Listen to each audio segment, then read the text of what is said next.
Audio on demand from Vision Christian Media. Here's what coveting is. Coveting is when you place so much value on something that you believe you cannot live without it. It's not simply just wanting something. That can be desire. But it's when you want something so bad, you believe that that thing will make you, sustain you, give you meaning and purpose and hope, that you think if you don't get it, you can't live. Today with Jeff Vines, pastor, apologist, and Bible teacher.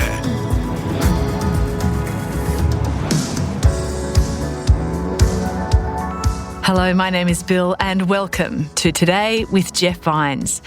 In our message today, Pastor Jeff talks about coveting.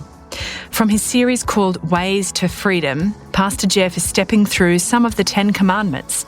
And first up, what it means to covet. Turn to Exodus chapter 20 as we begin this message on Today with Jeff Vines.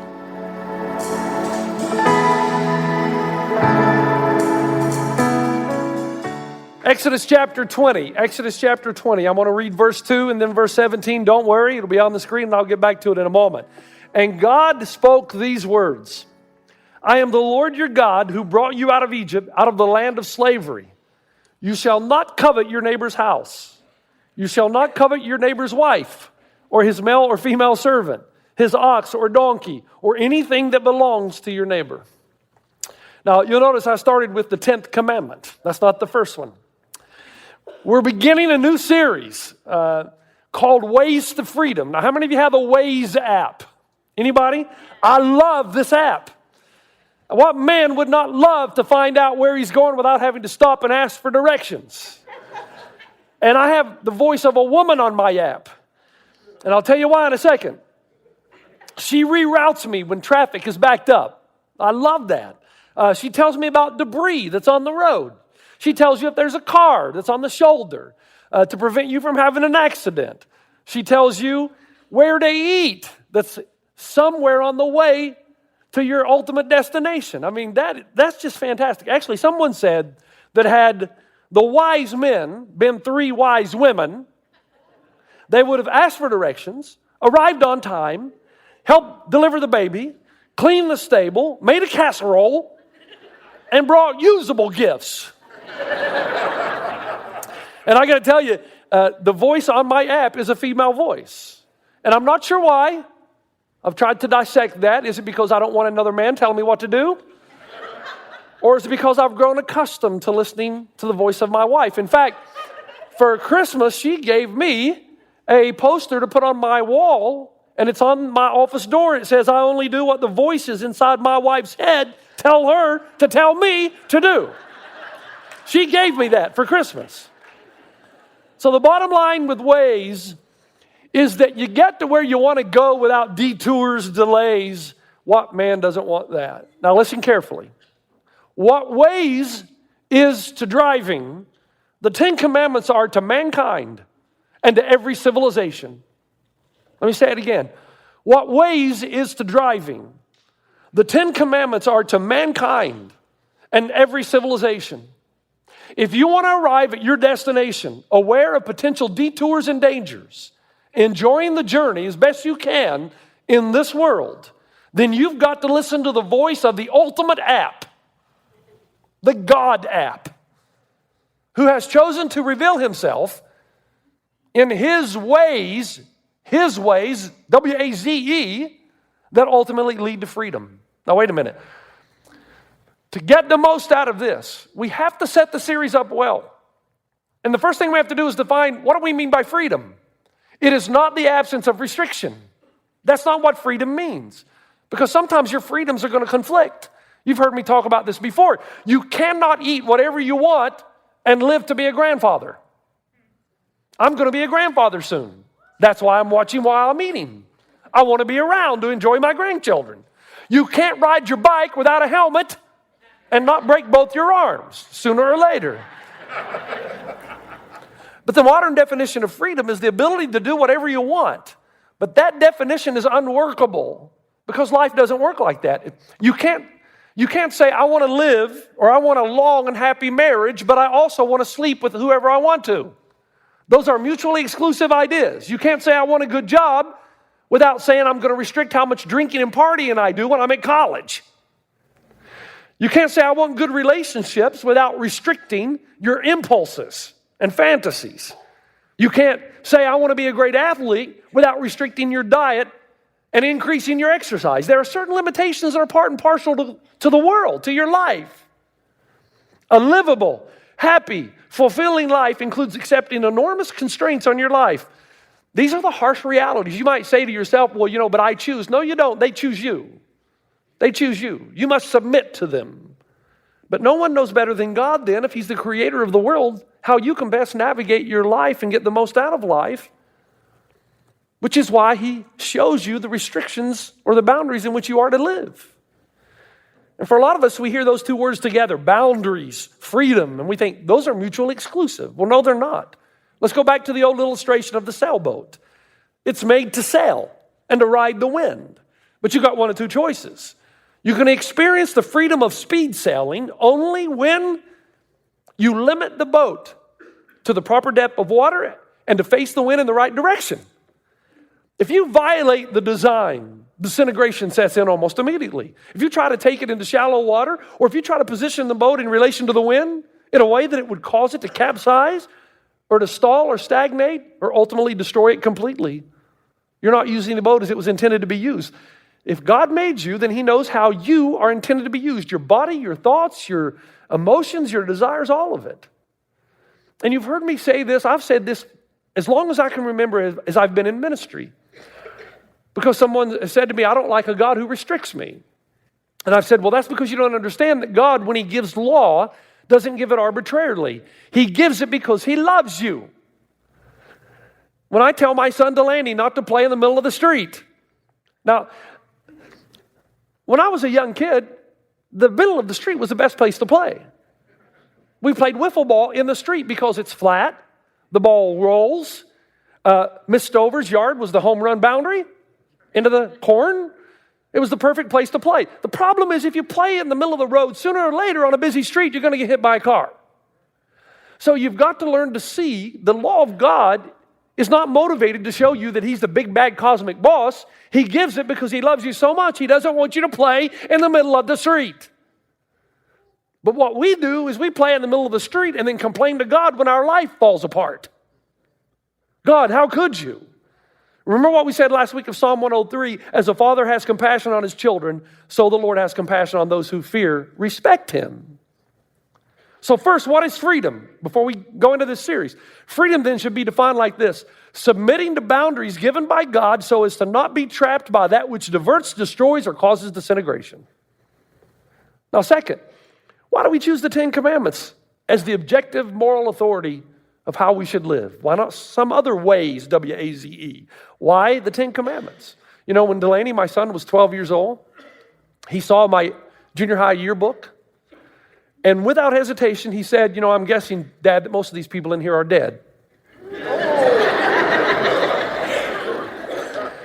Do you know the sad reality of our culture, folks? Anything that's remotely aged, we've written it off. My iPhone, they've slowed it down, so I'd have to buy the next one. I'm so ticked. You spend good money on something, and they want you to update it. You do, and it slows down. That's right. Professors today, not all, but professors, generally speaking, will not use a textbook that's more than 4 years old, even if the textbook is about ancient history. And people say, how dare we suggest that we follow laws that are thousands of years old, even though those very laws have shaped our culture. Cecil B. DeMille, I don't know if you know that name, but at the New York opening of his epic film entitled The Ten Commandments, starring Charlton Heston and Yul Brynner, he stated, the Ten Commandments are not the laws. The Ten Commandments are the laws. And he was so determined to make this film that he basically gave his own life. Because while they were filming on location in Egypt, he was 75 years old. He climbed to the top of a 107-foot ladder to shoot the famous scene, the Exodus scene from atop this massive Per Ramses set. In the intense heat, he suffered a heart attack, ultimately from which he never recovered. He died January 21st, 1959. Let me read to you part of his speech and I've quoted it for you in New York. Man has made 32 million laws since the Ten Commandments were handed down to Moses on Mount Sinai, more than 3,000 years ago, but never improved on God's law.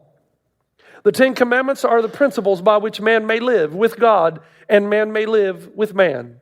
They are the expressions of the mind of God for his creatures. They are the charter and the guide of human liberty, for there can be no liberty without law. He goes on to say that what he had hoped, that when people come to see the Ten Commandments, that they would be filled with the sight of this big spectacle, but they would also be filled with the spirit of truth. That somehow when they watch the movie, they would have a better understanding of the real meaning of this pattern of life, the Ten Commandments, that God has set down for us to follow. You say, okay, Jeff, I hear you, but you still haven't answered the question, why the Ten Commandments? Why should that be the objective moral law, the boundaries in which we should live? Two short answers. Stay with me. Number one, Jesus said that heaven and earth would pass away, but the law would not. In Matthew 5:17, for I tell you, until heaven and earth disappear, not the smallest letter, not the least stroke of a pen will by any means disappear from the law until everything is accomplished. If you think about what Jesus is saying, that is an amazing statement. Look at something like Mount Everest. It's the tallest mountain in the world. It soars almost 5.5 miles into the sky. And the end of it actually pierces the jet stream at the iconic summit. Scientists tell us it's 60 million years old. Jesus said that those mountains will pass away long before the law does, because the law is eternal, the mountains are not. A couple of years ago, I'm ashamed to admit this, I made my first trip to Washington, D.C. Now, I've been to Fairfax, Virginia, but I'd never been to the Capitol. But some friends of mine, the McMahons, the Hancocks, and then my wife and I, visited the Capitol. We got the luxury of a few tours. Let me describe something for you that I didn't know. As you walk up the steps to the very building that houses the U.S. Supreme Court, right at the top, near the top of the building, is a row of world law givers. And each one is facing the guy in the middle who has a full frontal view. And he is Moses holding the Ten Commandments. The idea is that all laws are derivatives of the Ten Commandments, the law of Moses. As you enter into the Supreme Court, which they won't let you take photos, the two huge oak doors that guard the room on the lower portion list the Ten Commandments. As you sit inside the courtroom, you can see a wall right above where the Supreme Court justices sit. And on that wall is the Ten Commandments. And there are Bible verses etched in stone throughout almost every monument within Washington, D.C. James Madison, the fourth president, the father of the Constitution, said this: we have staked the whole of our political institutions upon the capacity of mankind for self-government, upon the capacity of each and all of us to govern ourselves, to control ourselves, to sustain ourselves according to the Ten Commandments of God. What's he saying? He's basically saying you cannot legislate morality. You can't force people to be good. The law is useless unless people's hearts have been changed by the law of God. Now there's something else. The lowest respect for the Bible came somewhere between the 18th and 19th centuries, when some of the world's greatest minds were trying to cast off the straitjackets of the Dark Ages. During that season, the view of the Bible, and this is a whole sermon in and of itself, it was believed that the Bible was just a mass of old wives' tales. And Moses was much like Apollo, just an invention. And there's no such historical happening as the Exodus from Egypt, nor any of the other events that actually occurred. That was the belief. But then there was a problem. The science of archaeology arose. And we discovered that all the history of the Eastern Mediterranean civilization in the Bible is accurate. That we have in hand a substantial corroboration of the main points of the Jewish national narrative. What does that mean? It all happened. Moses, Ten Commandments, the descendants of Abraham conquering Canaan, the rise and fall of the Hebrew monarchy. In fact, no serious thinker today even questions these things anymore. The Israelites descended from a small nation which came about from the Sinai desert into Canaan 3,000 years ago with the tradition of liberation from Egypt under a lawgiver and a deliverer by the name of Moses. No serious thinker questions those facts. You know what historians do, however? They can't believe that the Jews actually still exist. Historians think that one of the secrets of humanity is that the people called the people of God are still around. Because of how many times they've been in captivity, because they were farmers, not warriors, because they were often dispersed, and they lay claim to a very small piece of land in the Middle East. Someone once wrote, "How odd of God to choose the Jews." And now historians are starting to use even the word miraculous. Now, you and I believe that they are here because they are the chosen of God. What does that mean exactly? Well, it means that God wanted to model to all human history what it's like to have a relationship with Him and what He requires from His people. So He personally related to the Hebrews. He gave them the law. They were responsible for it, but He gave them the law so that all of humanity would know it.